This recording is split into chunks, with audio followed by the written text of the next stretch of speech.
En este vídeo del tema 4 sobre seguridad en redes Wi-Fi, vamos a ver algunas mejoras de seguridad implantadas tras la publicación del estándar 802.11. En particular son las mejoras recogidas en el estándar 802.11i. Es importante comentar que este estándar 802.11i posteriormente también se le conoció como el WPA o Wireless Protected Access 2, el número 2. Antes de que se publicara el estándar, muchos fabricantes implementaron lo que se conoció como el WPA, con algunos de los borradores que ya existían circulando en ese momento en Internet. Posteriormente, cuando se ratificó el estándar definitivo 802.11i, se creó lo que se llamó el WPA2 o Wireless Protected Access 2. En este estándar se presentaron algunas mejoras a lo que existía con el estándar 802.11 original. Primero, entre los nuevos requisitos se intentó definir un nuevo entorno de autenticación al margen del que ya existía cuando teníamos web. Además, se definió un algoritmo de autenticación o un conjunto de ellos independientes a utilizar web y otro sistema de privacidad con sistemas de encriptación alternativos. Para ello, para poder cumplir con estos nuevos requisitos, primero se creó un cambio en la arquitectura y se comenzó a utilizar algo llamado 802.1x.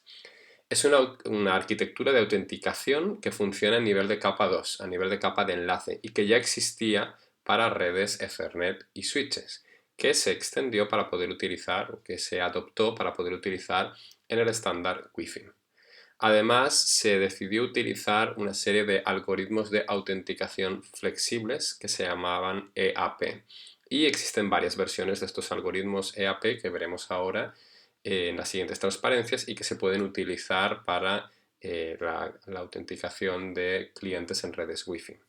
Por último, se incorporaron dos mejoras criptográficas, que fue el uso del algoritmo TKIP o el algoritmo AES, que luego veremos más adelante, que son algoritmos más robustos y más complicados de atacar que el algoritmo web. Vamos por tanto ahora a repasar primero la arquitectura del 802.1x, posteriormente veremos algoritmos EAP y por último TKIP y AES.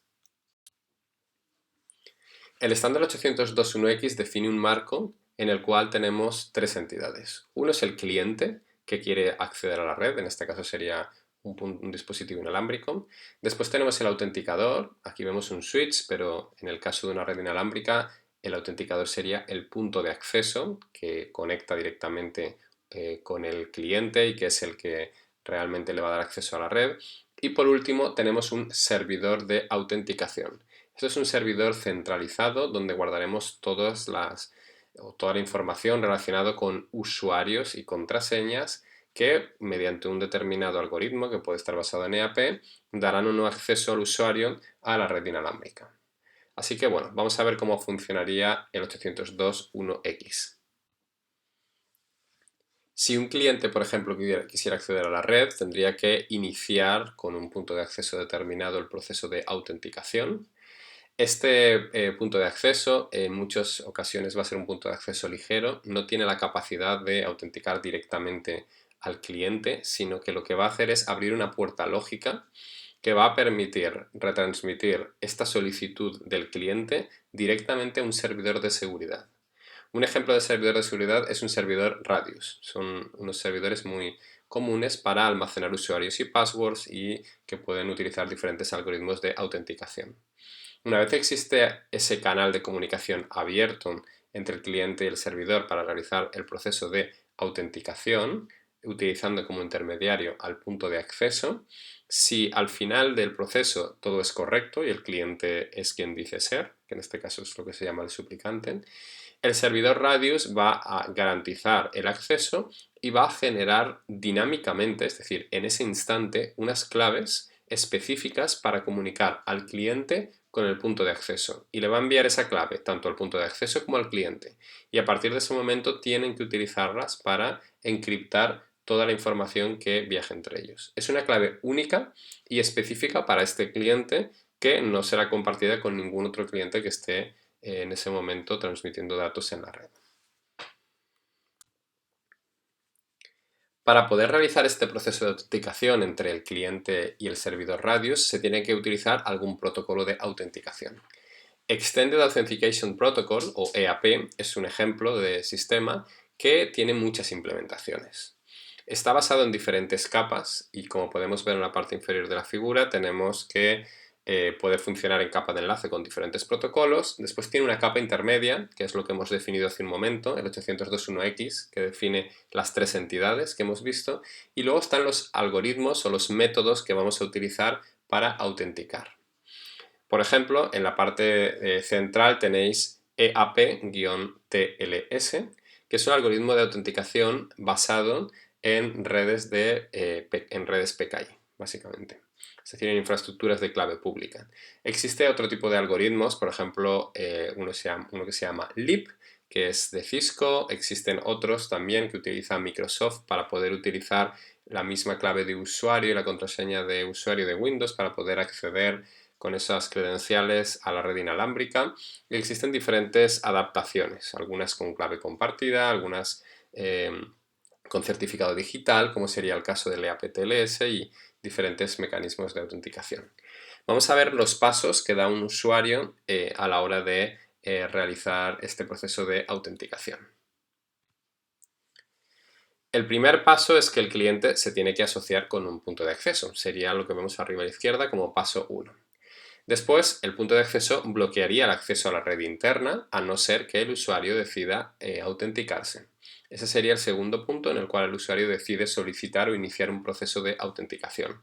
En ese momento, el punto de acceso abre un canal seguro con el servidor de seguridad, que sería el servidor Radius. Lo podéis ver en la segunda figura, en la parte inferior, cómo en el punto 3 el usuario envía sus credenciales, que serían su usuario y su contraseña.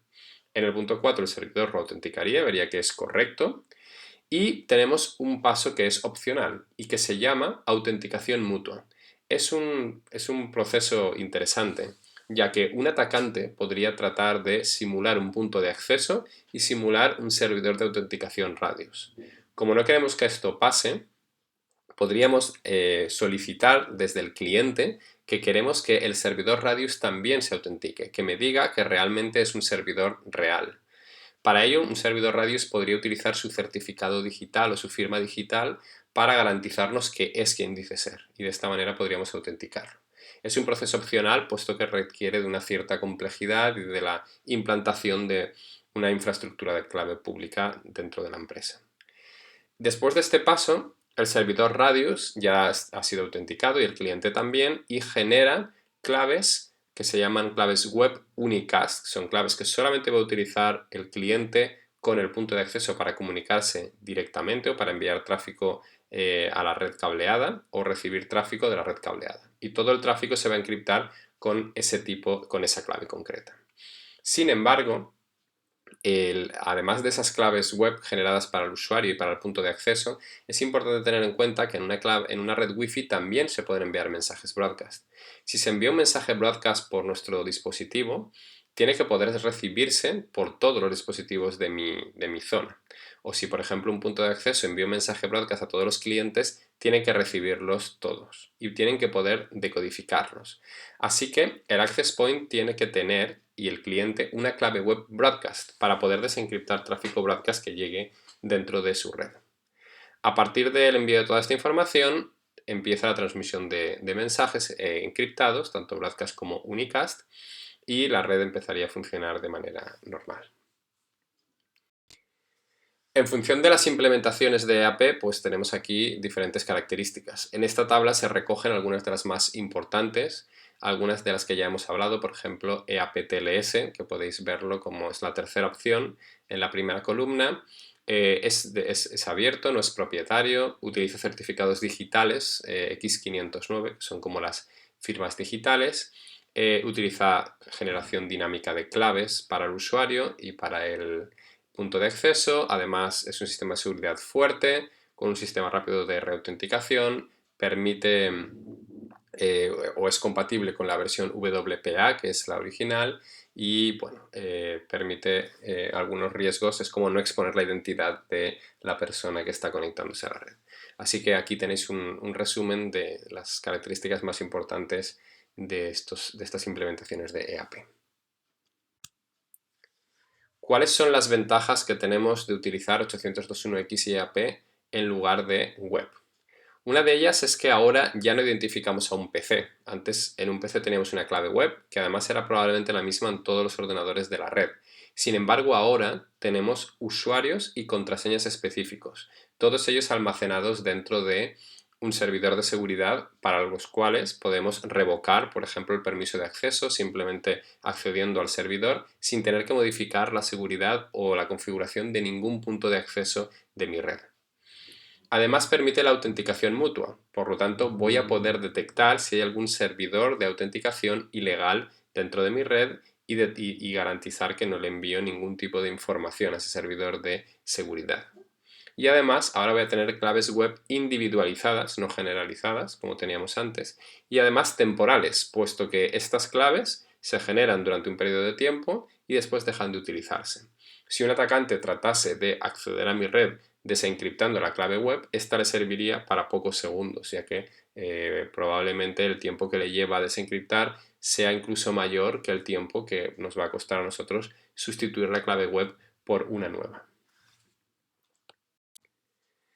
Al margen de todos estos avances en cuanto a la autenticación, también existen mejoras en la criptografía que podemos utilizar.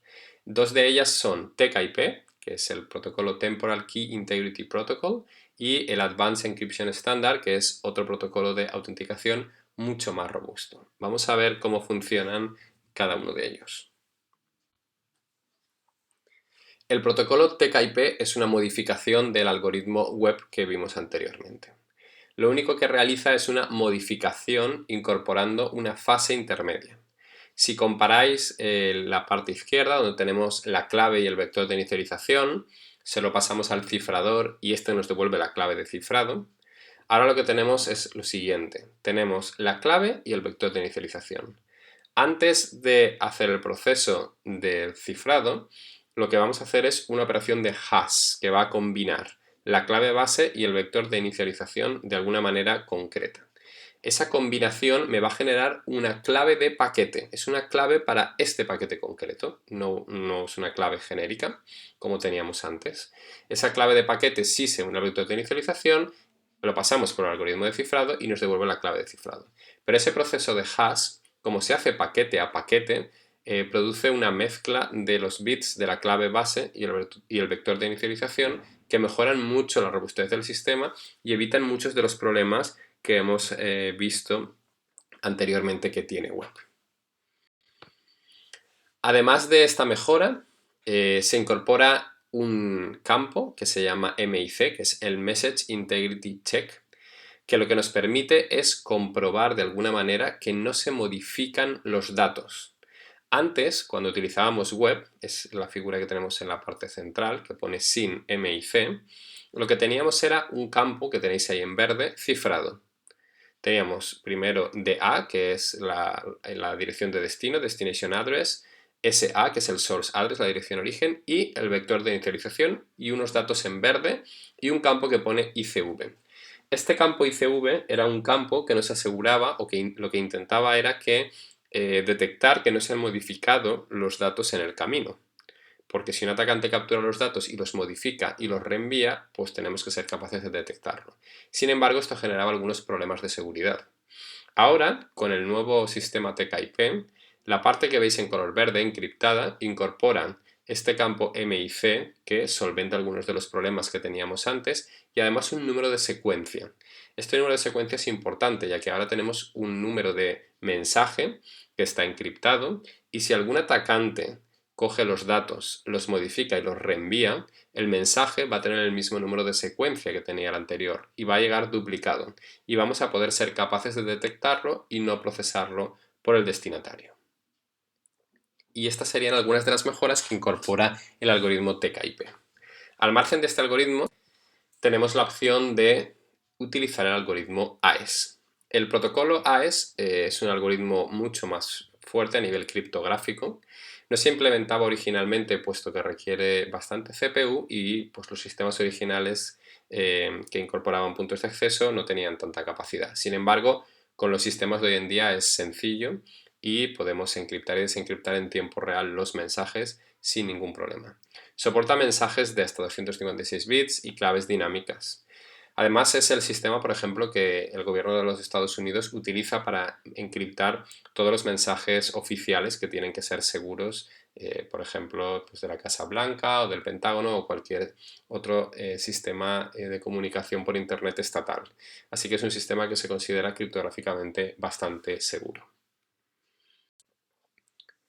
Para terminar este vídeo, me gustaría hacer una reflexión y es si son seguras o no las redes utilizando WPA2. A priori hemos mejorado la encriptación, como acabamos de ver ahora, y hemos mejorado el sistema de autenticación, que además ahora es centralizado. La pregunta ¿es posible que alguien ataque mi red si estoy utilizando todos los sistemas que hemos visto anteriormente? Pues a priori sí se podría atacar una red. ¿Por qué? Porque, por ejemplo, un usuario siempre puede utilizar el password por defecto de un fabricante para acceder a una red, con lo cual tendríamos problemas de seguridad en ese caso. Porque un usuario también puede utilizar passwords muy sencillos, passwords que se llaman basados en diccionarios, de palabras que existen, y muchos atacantes combinando diccionarios podrían llegar a obtener la clave en un número de intentos limitado. Otra opción que puede permitir a un atacante entrar es lo que se llama utilizar el sistema WPS. Habréis visto que en muchos de los routers, si tenéis routers o puntos de acceso, existe un botón que se llama WPS que se creó con el fin de simplificar al máximo la configuración de un cliente para una red Wi-Fi y que el cliente detecte de manera sencilla esa red y se autoconfigure. Existe un ataque llamado Pixie Dust que permite, si tenemos activado el sistema WPS en un router, encontrar una vulnerabilidad y acceder a la configuración que luego podría modificar sin ningún problema. Más problemas son más típicos, son problemas que no se aplican solamente a redes inalámbricas, sino más globales, como por ejemplo la suplantación de router. Desconectar a un usuario de su red inalámbrica de manera remota y suplantar a su router de manera que consigamos de alguna manera convencerle accediendo a una página web virtual que está accediendo a su dispositivo cuando en realidad está accediendo a una página web que nosotros hemos creado y que nos dé su usuario y su password sin que él sea consciente de que lo está escribiendo en una página web que no es realmente la de acceso a su dispositivo. Existen también algunas vulnerabilidades como una publicada llamada Hole 196 que permite predecir el temporal key de grupo de broadcast de algunos fabricantes o otro sistema que se llama Cracks para descifrar mensajes transmitidos utilizando lo que se llama el Key Reinstallation Attacks, que son ataques que obligan a un dispositivo a dar de baja a un determinado usuario y cuando el usuario intenta volver a registrarse pues llevarlo a una red que no es la suya. Así que podéis ver que siguen existiendo vulnerabilidades, hay que ser conscientes de ellas y tratar de configurar nuestros dispositivos de la manera más eficiente y óptima para tratar de evitarlos. Finalmente aquí tenéis un resumen de los diferentes estándares, empezando por web, después tenemos WPA, que fue un estándar intermedio, el 802.11i basado en WPA2, con todas las características que acabamos de ver ahora mismo, y por último podríamos incorporar algunas mejoras adicionales que podrían valer no solamente para una red inalámbrica, sino para cualquier tipo de red, y es combinar todo lo que hemos visto con una red privada virtual con encriptación basada en IPsec, que veremos más adelante en alguno de los ejemplos cuando veamos arquitecturas de red seguras.